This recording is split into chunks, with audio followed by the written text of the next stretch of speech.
altındadır. Müqəddəs amal uğrunda mübarizəyə qalxanların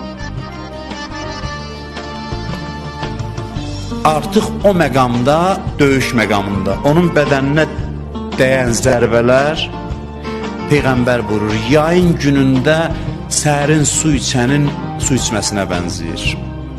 Susuz adam isti yay günündə suyu içər, hansı halda olar buyurur, zərbələr hər biri bir qətrə sərin su kimidir onun üçün. Allah cənnət neymətlərini ona müjdə verir. Nə vaxt? Hələ yıxılıb yerə çatmamış. Yaralanıb yerə çatmamış Allah ona cənnət neymətlərini göstərir və cənnət müjdəsi verir. Yıxılanda deyir, elə ki yerə yıxıldı, yerdən nida gəlir. Afərin olsun pak ruha ki, pak bədəndən çıxdı, pak bədəndən xaric oldu. Sənə elə bir neymətlər veriləcək ki,